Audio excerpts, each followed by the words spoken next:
Good morning, everyone. I hope you had a nice weekend, and thank you for joining us so bright and early on a Monday morning to celebrate International Women's Day. I'm Lisa Bilimoria, and I'm the Employer Engagement Manager here at De Montfort University. Myself and the team form part of the wider careers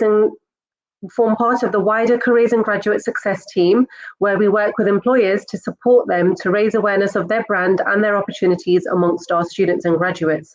We put on various events to help you boost your employability skills and bring you face-to-face with recruiters. So today is International Women's Day. It's a day that is recognized worldwide and is one of the most important days of the year to celebrate women's achievements and also to raise awareness about women's equality.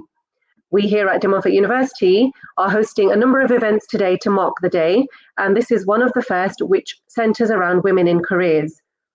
We all know about the issues that surround gender pay gap and other challenges that women face, and many organizations are putting things in place to address some of these issues. As a department that works with a number of student and graduate recruiters, we see many of the organizations wanting to diversify their workforce and bring in more women into STEM and also leadership roles, for example. We're not going to be focusing so much on such issues today, although we might touch on them. Instead, we've brought together 4 really inspiring women, all of whom have a very, very different story to tell about their career journeys and how they've navigated their way through the world of work and how they got to being the successful women that they are today. Hopefully, after today, you'll see that there isn't a one-size-fits-all path to success. Everyone is on their own journey, and success to one person might look different to how it might look to another person. You might find hurdles that pop up along the way, but it doesn't mean it's the end of your aspirations. It just means it might take a little bit longer for your or your path might just be different to how you imagined it. The key message we'd like you to take away is not to give up. So I'm really excited to speak to our panel today. We're going to start with introducing the 4 members, and they're going to be talking a little bit about their journey so far, after which I've got a few questions, and also if you wanted to ask any questions, then we will open up for questions. So I'd like to hand over now to the first person on the panel, and that is, can you see everyone on the screen or? Yeah, so I'm going to go in order of who I can see on my screen first. So I've got Kiran from Sparta Global first. Hi there, everybody. Good morning. Thank you so much, Lisa. My name's Kiran. I'm one of the talent managers here at Sparta Global Limited. It's great to be with you all today on International Women's Day. Of course, it's very close to all of our hearts. There's a bit about me to kick off. So I've worked here at my current company, Sparta Global, for the last year now. I started my most recent job here about a week before the first national lockdown in 2020. So it's been a really busy roller coaster of a year, but also I've learned a lot and have grown myself personally as well. My career journey thus far has been a mixture of agency recruitment, talent acquisition. I've also recruited for Teach First, and now I'm in the world of technology, trying to really break the waves and be a part of that ED&I initiative to get more strong female role models into a sector that traditionally has been very male dominated. And it feels great to be able to be in a position to do that, and very excited to be here today. Thank you very much, Lisa. Thank you. I've got Gemma Redden from Access Generation next, please. Thanks, Lisa. It's great to be here today. So I'm an alumnus of DMU. So I studied media and then journalism, and started off my career in journalism as a reporter at the local Harbour Mail in Market Harbour in Leicestershire. Then I moved into marketing. So I spent the last 10, 11 years in marketing fields with various organisations. And then 5 years ago, I helped set up Access Generation, which is a social enterprise. And it's all about empowering businesses to employ inexperienced young people. So taking away those online barriers. I'm sure you've all experienced not receiving feedback or entry-level roles that ask you for qualifications or experience that aren't always necessary. So that's where I am today. So 5 years in, and I'm a director of our organisation. Thanks, Gemma. And we've got Claire from Enterprise, please. Hi everybody, hello this morning and happy International Women's Day. My name is Claire Bainan. I'm the Talent Attraction Manager for Enterprise Rent a Car. I'm actually alumni of DMU, and I graduated and started on Enterprises Management Training Programme. So I've been on the programme now for 18 years, still learning. I have 2 little girls, 5 and 10, so happy they're back at school today, and look forward to seeing what questions you have and helping you along on your journey, and hopefully learning from some of the advice we can give you today. So welcome everyone. Brilliant, thank you. And then we have Zainab. Please, are you okay to go next? Yes, good morning, everybody. Thank you for joining us. I'm Zainab Zaim Sattar. I am a lawyer at Somerfield Brown Solicitors. I joined the firm in 2019 as a newly qualified solicitor. I am, like Gemma and Claire, an alumni of De Montfort University, having graduated with my law degree and LPC degree in 2012. It took me a number of years to secure a training contract, so I secured one in 2017. And then qualified in April 2019. I am a mother of 4, and I did attend university for the first time when I did my law degree. So I don't have an undergraduate, I have a postgrad law as a mother of 4. So I was about 28 years old when I started university. And my journey has been nothing but obstacles and hurdles and me throwing my toys out the pram and everything. But here I am today, hopefully a success story. And I look forward to your questions. Thank you. Thank you. So I'm going to ask a few questions now myself, just to help the audience get to know the panel members a little bit more, and then hopefully from that we'll get a few questions from the audience as well. So the first one I'd like to ask Claire, if that's okay. So the past year has been tough for everyone, for those people who are working, studying, those people who have been unemployed, those people who are carers, people who are homeschooling kids, and also for key workers, so for everyone. What did you find the most challenging, and how are you managing it all?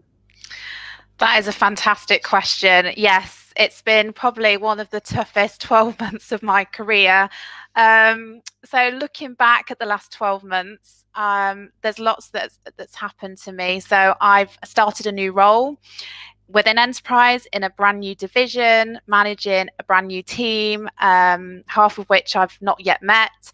So it's certainly thrown quite a few hurdles along the way this last 12 months. And certainly I've learned a lot. I think also, in addition to that, balancing having two little girls at home who like to appear on Teams meetings sporadically throughout the week, trying to really kind of get to grips with their homeschooling has been an additional challenge. And I think just the guilt comes in, the feeling of guilt as a mother, not being there for the girls when they need you, and also guilt, I guess, in my career, because again, they're pulling me to kind of help them, and they obviously have their demands and need my help. And I sometimes worry that I wasn't doing my role as to my best ability, and I think that imposter certainly came to the top of my those internal thoughts of maybe not doing a good job. So it's been a really tough year. My husband's been on furlough for 11 months, so he's not working. So again, there's been additional dynamic to the challenge there, where he just wants to be back at work, but just due to an underlying health condition, he can't.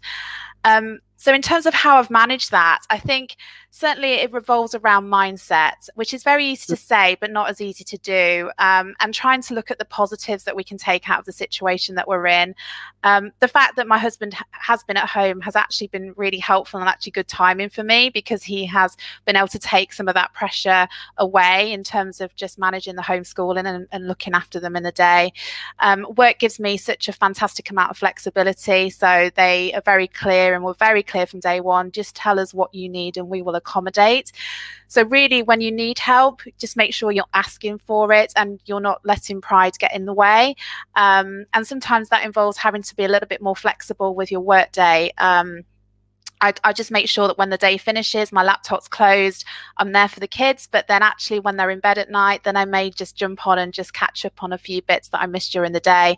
But it's important that you're there and you're present for your children too. So I think, yeah, it's been a very tough 12 months, but we just kind of tend to figure it out. And you know what? If they haven't gone through every homeschooling class in the last 3 months, then it doesn't matter. I'm trying not to put so much pressure on yourself as a mother to kind of compare yourself to maybe the parents or what everybody else is doing. You know, we had World Book Day last week and my girls just didn't want to dress up, and that's fine, because I was a bit relieved that I didn't have to go through that challenge of having to find costumes that day. So yeah, it's been a roller coaster.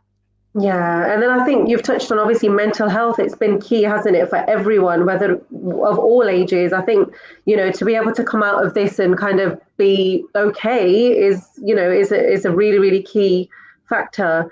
Did you use any kind of, I mean, are there any kind of tools that people who are listening can maybe take away, like maybe like to-do lists, or, you know, is there any other kind of tools that you might have used? Yeah, to-do list. Yes, I live by my to-do list, and that's not just a to-do list for work, but a to-do list for home, just to make sure that you can keep on top of everything. I just think it's really important to give yourself a break, and I always made sure that every day I'm getting some fresh air with the girls. We're going outside for a walk, even if it's just 10-15 minutes, just to kind of get out of the house. And really, I think that's just been really helpful for mindsets, you know, making sure we're feeling positive and we've got that, you know, that opportunity to get out into the fresh air. In terms of other tools, I think it's just maintaining that kind of healthy lifestyle. You know, it's very easy when you're in lockdown. You know, I'm wearing my stretchy joggers sometimes and probably eating quite a lot of junk food. But I have made a conscious decision probably towards the latter part of lockdown to just kind of ensure that, you know, we are being healthy, we are getting out and having exercise, and it just makes a huge amount of difference to your mindset and your outlook. Definitely. Brilliant. Thank you for that. So I've got a question for Kiran now. So almost everyone has goals, passions, interests of some sort, and there's a number of people who go on to pursue them. But there's also those who might not pursue their goals because they might feel that they're in the minority, whether that's due to their gender, their race, religion, sexual orientation. And they don't really want to feel like the odd one out when they either go to pursue a course or, a career. So as a female who's working in the tech industry, which we know is a minority group that organizations are looking to change, what advice would you give to people who might be in that situation, who might be fearful about pursuing their dream for such reasons? It's a really great question, Lisa, and it's something that I think that we'll always be up against with a challenge. I remember when I was in school, I was the only girl in my class that was studying physics for A-level. It was one of my favourite subjects in school. I always did well. I really enjoyed it. But as soon as I realised that I was the only girl in my class, and I will be for another 2 years with the same people, I very quickly lost interest. And it really showed me at a young age that the people you have around you and how comfortable you feel in a situation, it really does affect your decision making moving forwards. And my goal was to study physics at university, and for that reason I didn't, because I just thought, this is going to be the same thing when I'm at university. I'm going to be the minority and the odd one out, like you said. And it is a massive confidence knock. And I think what the worst thing is you don't know as a young person why that's the case. You just have to learn to accept it, and you grow up trying to work out why that's the case. So that's kind of just a story I wanted to touch on there, really. But as I've gotten older and I've gotten more confident and I've grown personally, I was quite a shy, introverted person when I was younger. So it's taken me a couple of years to get over that initial hump. But once you get a little bit older, you realize what's important to you. And I think it just starts by you sitting down with yourself and thinking, right, what do I really want to do with my life? What's important to me? And for me, it was equality, diversity, and being heard and recognized. So eventually, when I got to university, I took a different subject. I studied psychology instead, which I really enjoyed. And ironically, my teacher was male, but actually was very inclusive. So it gave me a little bit of hope. And I just threw myself into different events, societies, initiatives I could get involved in at uni that could help push the diversity and inclusion. And then after I graduated, I thought, right, where is the least amount of diversity? And I started off working in an agency environment, which again is very male dominated. I recruited for tech and engineering, which again, very male dominated. And I think what I did and really helped me was having other role models around me, so other strong female leaders. Like my first manager was a female. She was great. She was in a man's world, and I looked up to her so much. So that was really helpful. But it's also just, being proactive and, turning to your peer and saying, can we have a conversation? Have you felt this way before? Or what would you advise me? And sometimes it's really hard. Like Claire said, just asking for help is really important, because you don't know how the other person's feeling that's next to you. And as soon as I started talking about things and making it a normal conversation to talk about, inequality and gender ratios, I found that a lot of my colleagues and peers actually felt the same way. So we were able to be a bigger force for change, and you don't feel so alone. So I think the first thing I'd say to people is reach out, ask other people, connect with your peers, connect with other female role models, and go and ask those people for help and guidance and just a bit of a confidence boost. It really does help. I think the final thing I'd say with that is believe in yourselves. You will get to a point where you've had enough experience in life that one day you just wake up and think, that's it, nothing's going to faze me anymore, I've had enough, and you're just ready to take life by the horns. And I think it was only up until about a year ago that I felt that way. I left my job that I have before now. I was working for Teach First, and I had a really good time there, and I left that job thinking, I'm going to go into tech. I've never worked in tech before. It's male dominated. I'm going to push myself, challenge myself. I'm ready for it. I went on holiday, came back with no job to go to, and I just took a bit of a risk. And I found myself, this job at Sparta Global, sort of within a week, it all turned around. And I started and noticed that most people were male, yes, of course, but it was great to see, again, female role models. And yes, they weren't in my direct team, but I was able to, again, proactively reach out to them and apply all those things I've learned over the last couple of years. And now I've got some great connections with our equality and diversity leader, HR, different strong women in the business. And together we're, again, a collective change, power for change in the business. So I really would say, just to sum it up, don't be afraid to ask each other for help.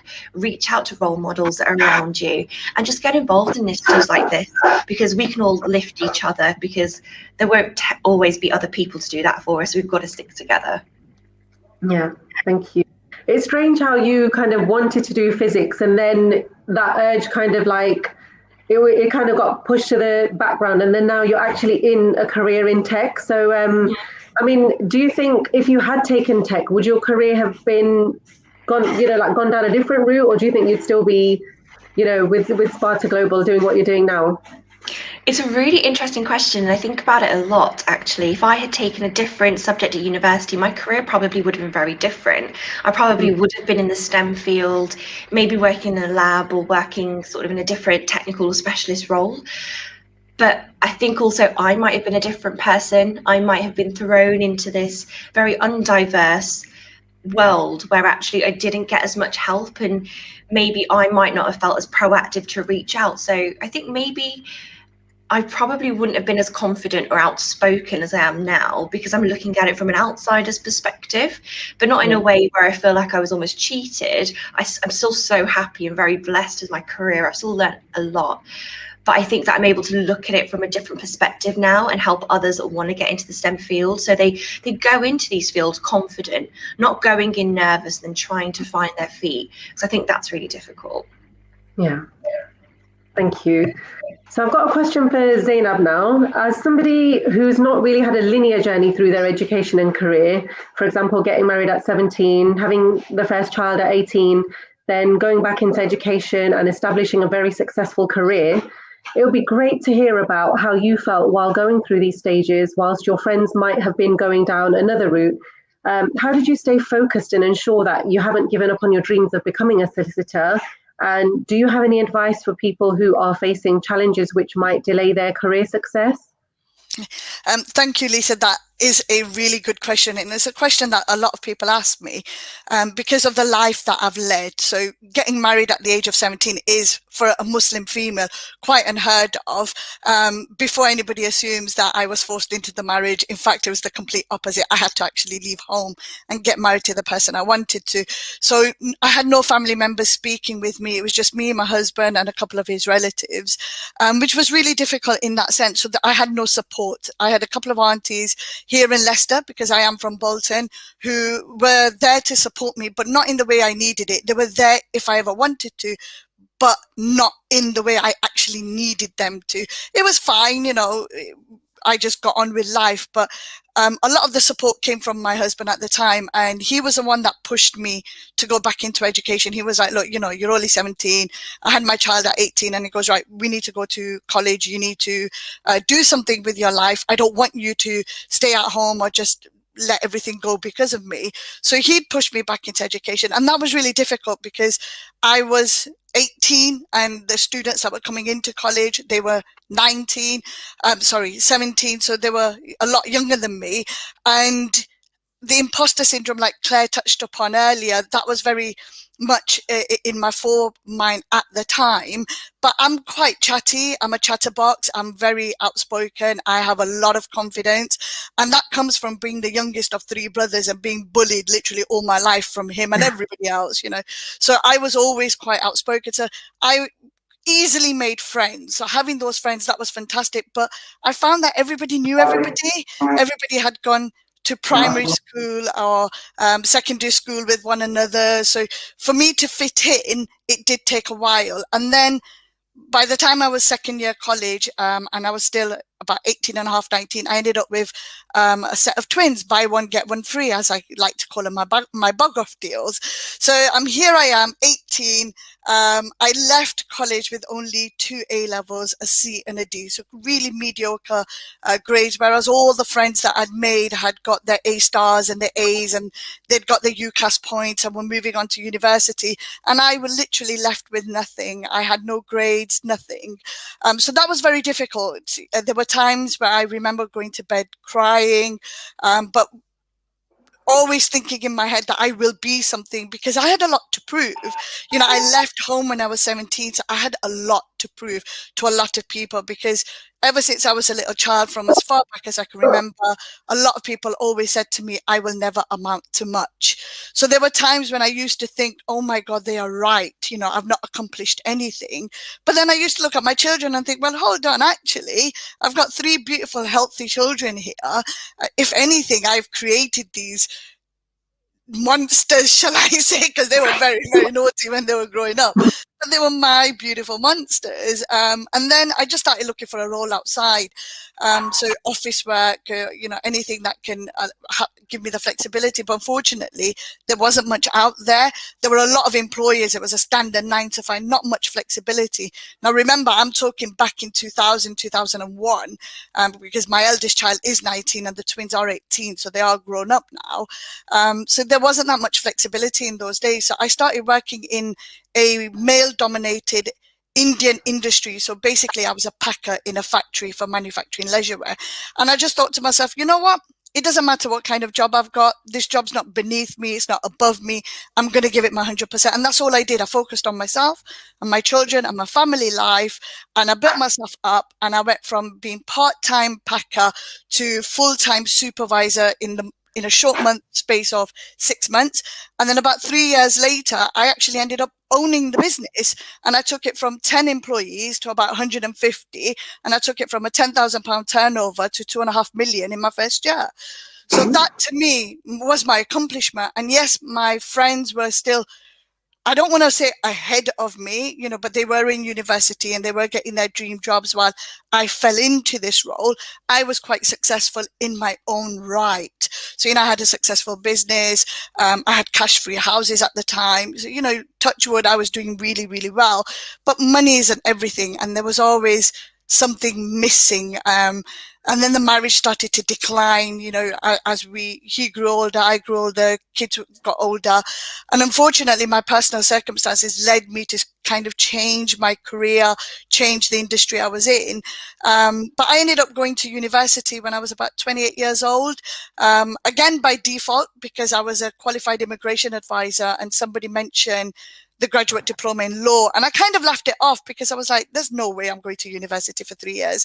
You know, I got a C and a D in college. There's no way I'll be able to do this. But again, you know, a lot of support and push from my former husband at the time. And I did. I ended up going university, and, you know, the cycle started again. I was one of 3 people in a class of like 40 who was in their 20s, married with children, whereas everybody else was like 19, 20, 21, you know, fresh off the university boat. They knew how to revise and everything. And I really struggled. I really struggled in my graduate diploma because I'd never gone to university. I did not know how to revise, going back into education after 8, 9 years. So again, there were times where I cried, but all I had in my mind was my children are now staring at me. My children are now following my career. Forget everybody else, but it's my children who are going to look up to me. And if they see me struggling at university, what does that say to them? That might put them off going uni. So I had my house was just full of charts and flow charts and mind maps, and my kids would help me study, and I kind of got them involved. So it was like a bit of a me time with them as well, although it was me time for me because they were helping me. But then when I did the LPC, I excelled a lot, and I did really, really well. It was all about practical, so my skills came into play. And then I went back to the beginning, where when I left university, I had no training contract, whereas I had so many years of work experience. I had about 15 years of transferable skills, and there were university students who'd never had a job before in their life, and they'd walk straight into a training contract, and there's me with all the doors closing for me.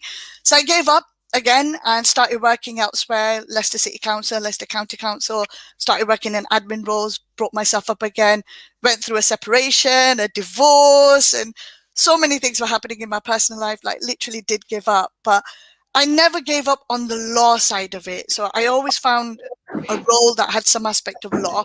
And in the back of my mind, I always had that motivation that I need to do something. I need to prove to people that leaving home at the age of 17 was not the wrong thing to do.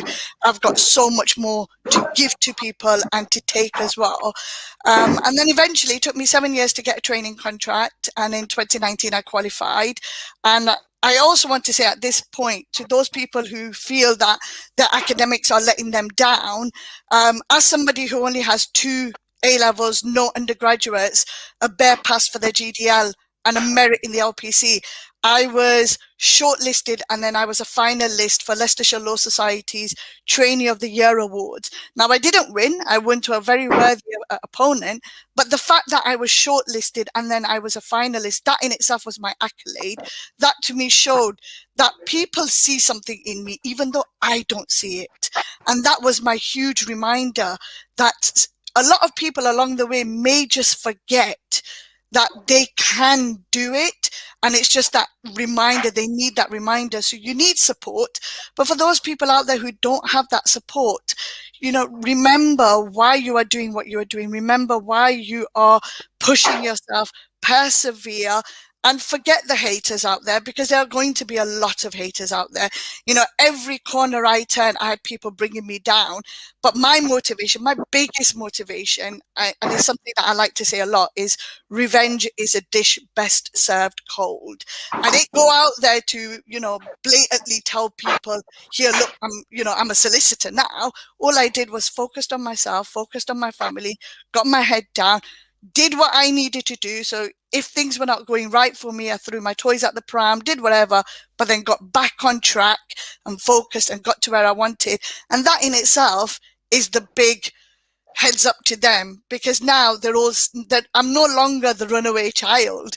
I'm the solicitor. And that's how I get introduced. Even my parents introduced me like that. It's no longer, oh, Zainab, this is my daughter. It's Zainab, a solicitor, my daughter. And for them, it's a huge deal because we are the first generation to go to university. So I think that was my motivation, Lisa. Thank you. That just, to me, that, oh my God, it's an amazing, amazing example of resilience. And it just shows, I mean, we've had a comment from Jackie, who's listening in. It's a really, really important message for young people that your journey and your way, your first few roles don't define you. The amount of kind of hurdles you've come across, the challenges you've come across, and you've managed to come up like shining, Absolutely. In your bio as well, I mean, you mentioned your interest with motorbikes and how you ride a motorbike. Where did that come from? I get asked that a lot because I'm only 4'11". I'm tiny but very chubby, and I've always had the love of motorbikes, going all the way back to I was a child. But it's like Kiran, where she was the only female in a male-dominated physics class. Even now, there are lots of males in the motorbiking industry. There's lots of females, but I am still yet to come across another Muslim female motorbiker. There've been one or two, but not one who have held a full license. But I would have to say this has to go back to my current husband. So I remarried after I divorced a few years later, and he once made me sit on the back of his motorbike, and I fell asleep, and I almost fell off. That's how boring the ride was. I mean, the thrill and everything was there, but I was bored out my head. And he used to go for regular bike rides, and he turned around and he made a joke out of it. He goes, "Go on, get on a bike." And some of the others were like, yeah, go on, we've had shorter people than you. And I was like, nah, I can't do this. And then everyone was like, well, you could do everything else, why can't you do this? I was like, okay then. So I got on, and the bike was really big, so I kept dropping it, and that really angered me. I was like, why can't I balance this goddamn bike? So every time I dropped it, I lifted it up again. And then we decided to get me a bike to just test it out. We shortened it, and the rest is currently being lived. So every single bike I've had to always strip the seat down to the bare minimum, always shorten the bike.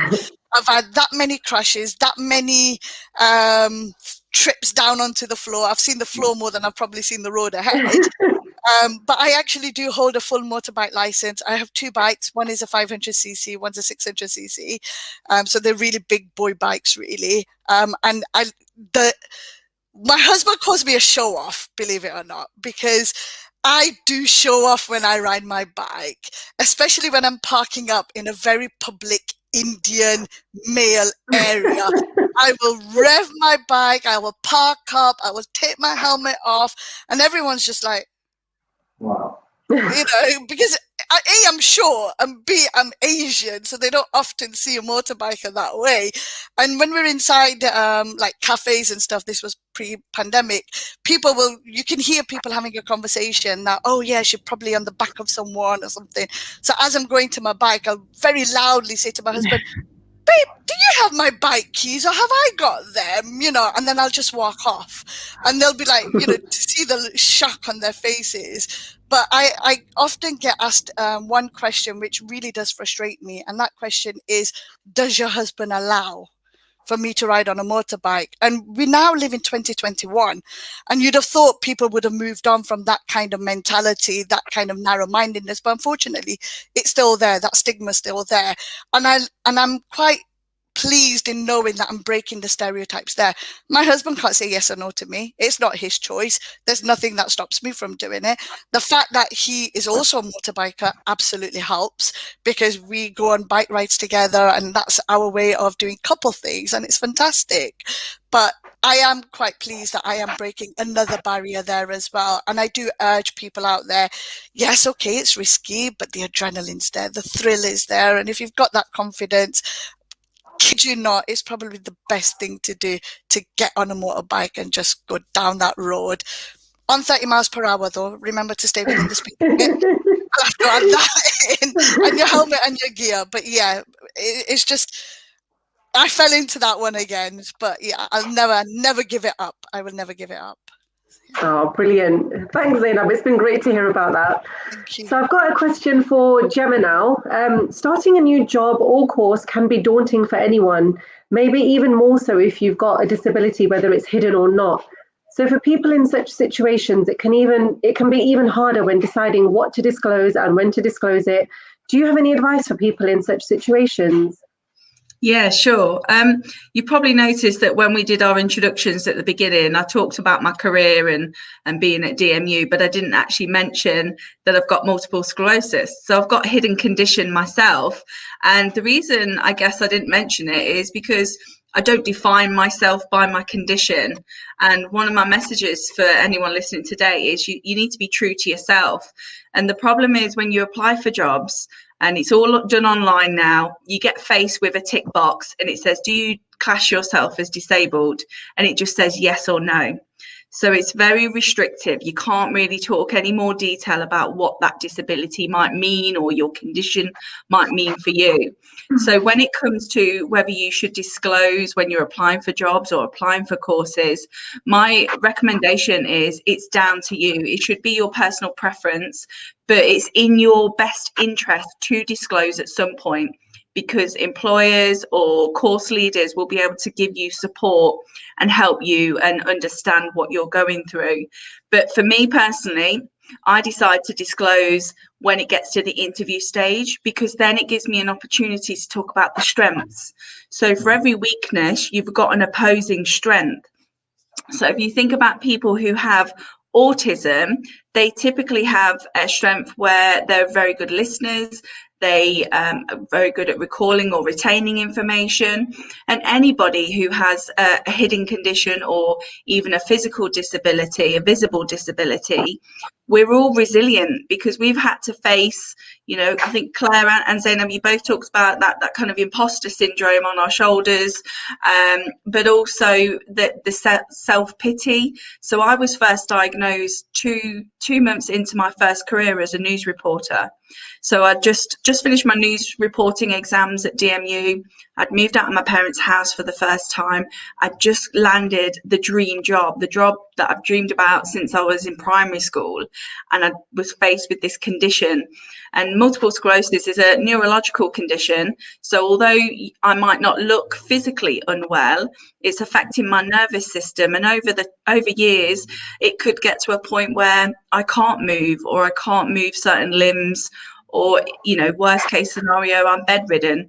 But 12 years on, touch wood, it's progressed slightly, but medications have been able to manage that. But as a 23-year-old new graduate, landed my the ultimate job that I wanted, and faced with this condition. And I'd seen people who had MS at the worst end, and that's all I could visualize. And you do kind of go into a bit of a woe is me moment. What does this mean for me? But what I found over the years is just to kind of, because you've had to, you have to just deal with the cards that you're dealt with. You kind of do build up that resilience. So when it comes to disclosure, be true to yourself. So disclose when you feel comfortable, but remember, disclosing is a benefit to you because it'll help you in the long run. And then just think about your strengths. So, you are resilient. And Claire, I just want to pick up your point. You talked about asking for help. And I think that's the same here as well. So there's loads of support groups for different conditions, for different disabilities. Ask your peers, to them, or even just reach out to the organisation or the course leaders that you're applying to just get their advice if you're unsure. Just never be afraid to be who you are and just own it. On the subject of disclosing, I know somebody who he went through a brain tumor a few years ago and ended up with executive functioning disorder. He really, really struggled to get a job. Ended up on a work experience program in a really busy retail environment, but didn't disclose.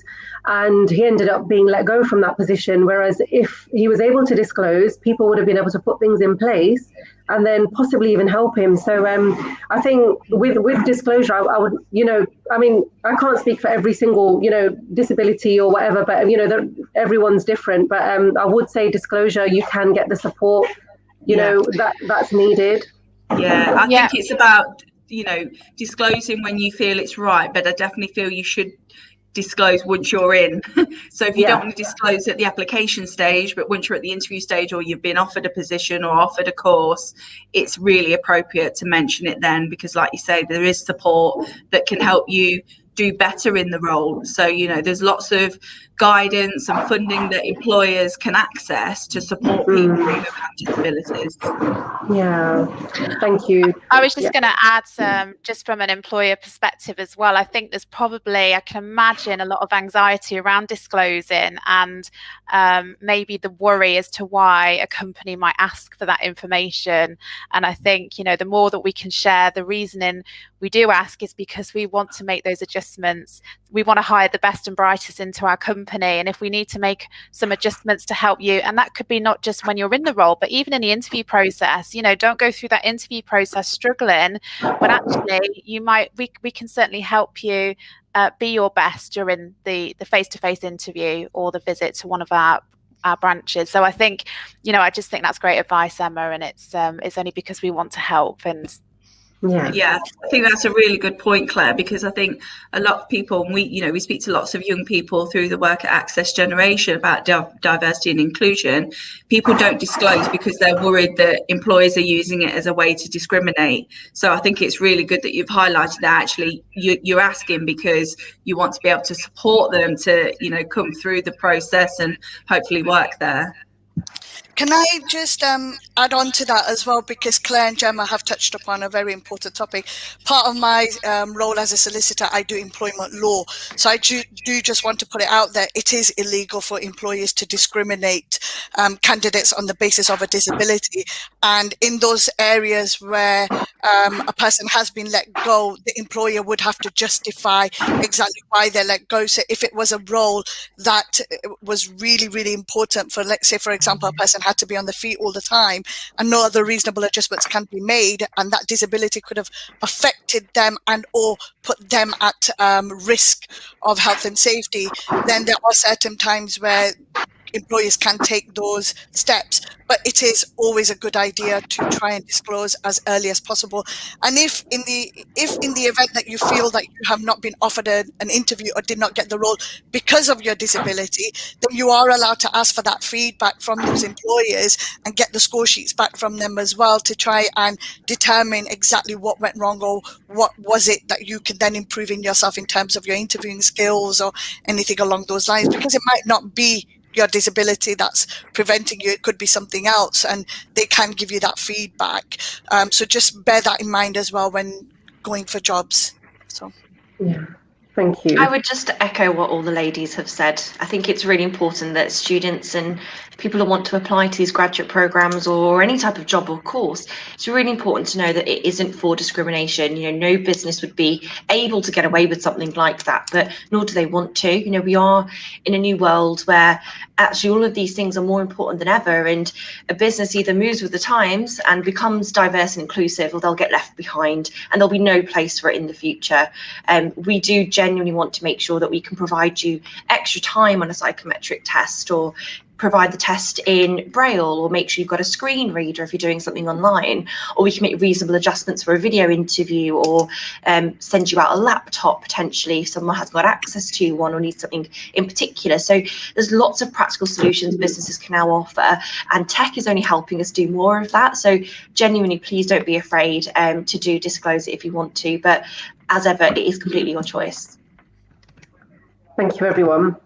So we haven't had any questions from the audience yet, but I've still got a couple of other questions. So this is to everyone, really. Career aspirations, career progression, and taking advantage of career opportunities are often influenced by factors such as confidence, imposter syndrome, like we mentioned, and also limiting beliefs. For example, some people read a job description or a person's spec and automatically think that they won't be able to do the job when really they can. Do you have any advice for tackling such issues to help people get ahead in their career? Yeah, I would say we come across this quite a lot. Again, a lot of job descriptions will ask you for everything, you know, a fresh graduate with 10 years experience. And our advice is always to look outside of work. So particularly when you're just starting out in your career, if you read a job description and think, well, I haven't done that yet, but can you relate any of your other experience? So are you part of a club? Is there anything you do outside in terms of a hobby or an interest where you could relate some of that experience to the role that you're trying to apply for? So just think outside the box when it comes to demonstrating what you can potentially bring to the role. Don't worry too much about fulfilling exactly that role or exactly that brief. And I think there's research out there that suggests that women more than men want to meet that 100% of the job description before they apply. So we're probably tougher on ourselves than men. But I think, if we give ourselves a chance and think about what we do and anything else that we're involved in, we might find that actually we do match that job description a bit more than we first thought. Absolutely. I agree with what Gemma said. In particular, I mean, this is something that I say a lot to the law students out there, but this applies to any career development that you want to go into. It's transferable skills, isn't it? But it's not just about the skill set in a job that you've had. You could have been caring for elderly parents or grandparents, or the vulnerable, so you could have a sibling, or you may have organized a birthday party or a family trip abroad. All of those skills come into play. So you can use all of them. It all depends upon how you can spin it. No one is talking about you lying on your CV, because that's something you cannot absolutely do, but you can put it in your CV to say, organize this or organize that. And that way the recruiter has more of an understanding as to where your skill sets lie. At the same time as well, in terms of thinking outside the box, no job is beneath you. So if you have worked as a cleaner somewhere else, you can put that in. There's absolutely no shame in doing that. Get creative, think outside the box. But one last thing I will also say is, where you do not know, or where you've not got direct experience of something, and this is quite true in many of applications, is they'll ask you experience of working in, I don't know, an office job role or something like that. You can say that, although I do not have direct experience of working in such a role, I have a sound understanding because of this, this, and this. So you've at least directly answered it, as opposed to ignoring that aspect. And then you could give them a bit more understanding of why it is that you know about it. And that's particularly true for us in law. Gemma touched upon the experience element. We have so many entry-level roles that request, paralegals to have 3 or 4, 6, 7 years of work experience. It's not necessary on many occasions. So each time I speak to my mentees or somebody who's asked me that question, I will say, you can put it in there if you've done research at university or anywhere else, if you've done drafting. And the biggest one is when you write your CV, that is drafting. Those are your drafting skills. Those are your thinking skills coming into play. Put all of that in, get creative, but absolutely put it in as to why you don't have that direct experience, but explain why you've got an understanding of it. And at least it'll give them more insight into who you are and your personality as well. Can I also, I think that's fantastic advice for everyone, but I also want to just add, as a female, when you look at that job posting and you see that you hit 6 out of the 10 competencies and you don't apply, your male counterpart will be probably hitting less of those competencies, but they'll be putting in for the job. So you just got to go for it. For me, it was having those role models, that sponsorship, that network around me that sometimes had to tell me, Claire, put in for it, go for it. Because I think if it was just me and myself, I totally wouldn't have done it. I wouldn't have put in for those jobs. And you've got to really just sort of have that support network around you to support you, because otherwise you will just hold yourself back. So I think, the advice everyone's given, take advantage of all those extracurricular experiences that you've got. Certainly when we're looking for applicants, yes, they have a degree, but we are looking for everything they've done outside of their degree to really do what defines them as a person, what's their personality, what do they like to do. So imposter is such, it's out there, and actually more people struggle with it than we realize. And I think sometimes if we talk about it and we're open about it, you'll find those people in your network will then encourage you and help you along the way. But I think you just got to go for it. Yeah, you've got to be in it to win it, don't you? I think everything that's been said today has just been so poignant, and it's great to be able to relate to all the ladies on the call, and hopefully everyone's taking something away from this. I definitely have felt this way very recently. So before I started my current job here at Sparta Global, I came from an education background, recruiting teachers, knew nothing about tech, nothing about software development.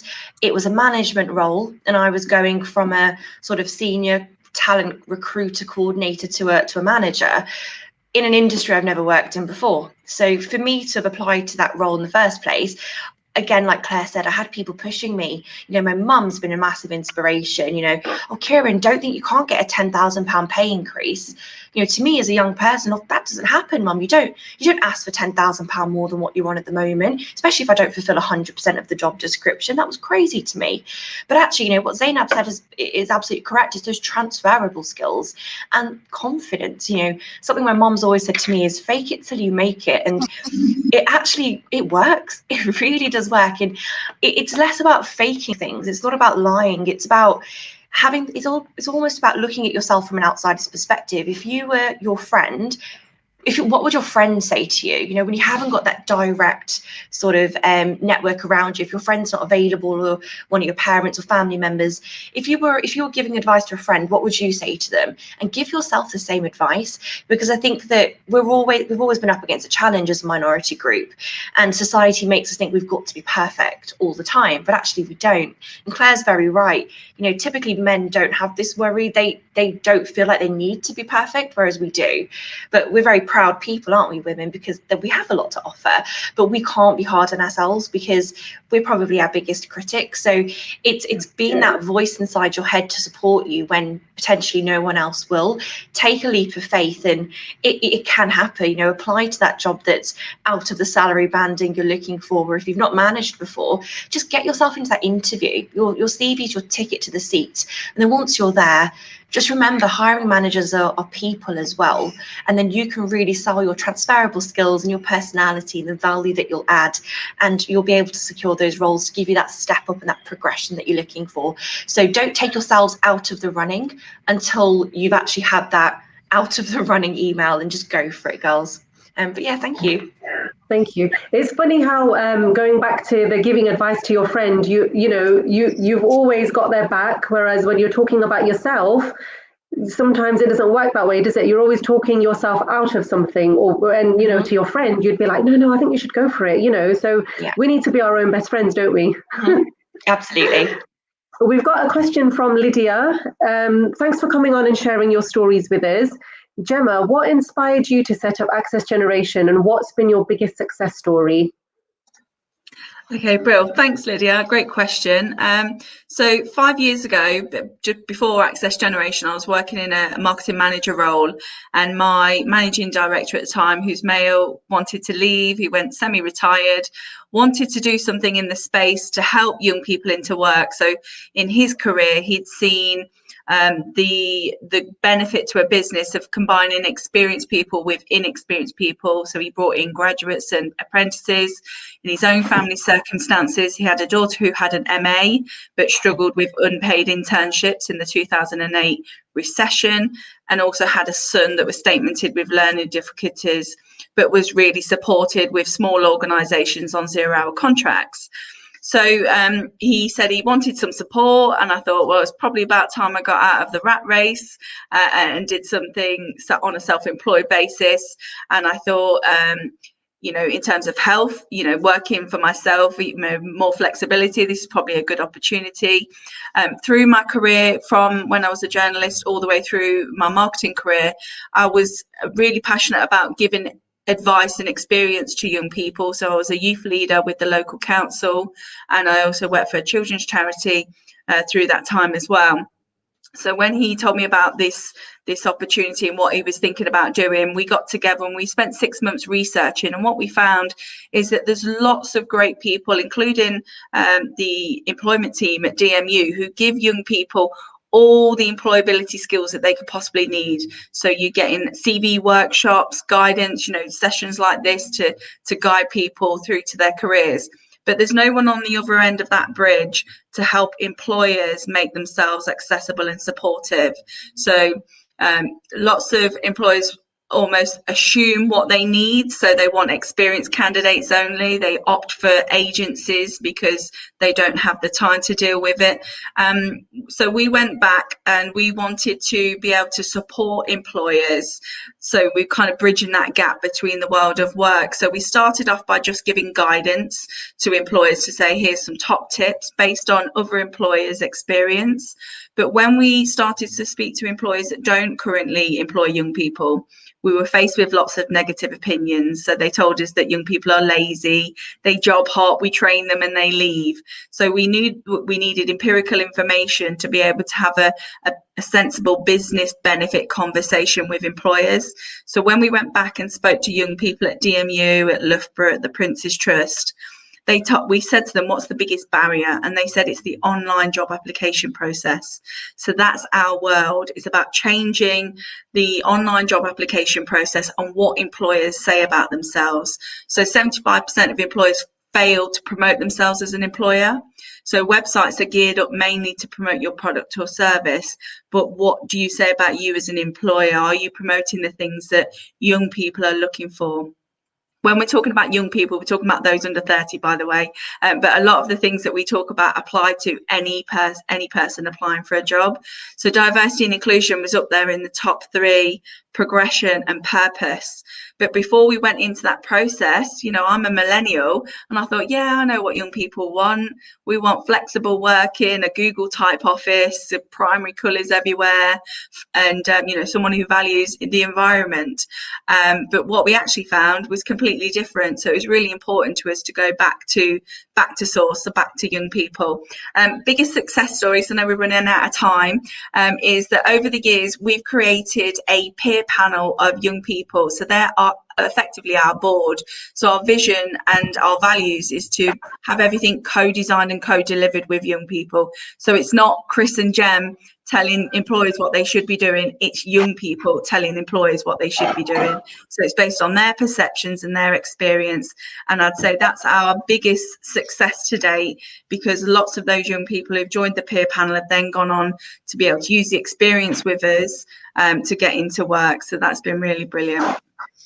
Fantastic, thank you. And thank you, Lydia, for such a great question. We're going to wrap things up now. As you know, we're running out of time. But before we do, I'd like to say a really big thank you to our panel members for coming along to the event today and for sharing your experiences. It really does reinforce the fact that whatever happens, whether it's planned or unplanned, everything's going to work out fine. Whether you've got an ideal career in mind or whether you still don't know what you want to do, it's fine. Just enjoy the journey, being flexible and being resilient is key. We've got a short video now showing you our support for the Choose to Challenge campaign. And thank you to everyone who attended today, and enjoy the rest of your day. Thank you. Thank you. Thank you.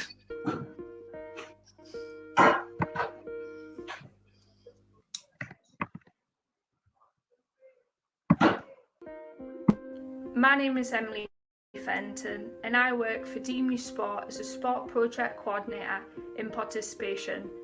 I choose to continue to challenge inequality within society, especially in sport, through education and representation, because together we can create an inclusive environment where everyone is treated equally, no matter how they identify.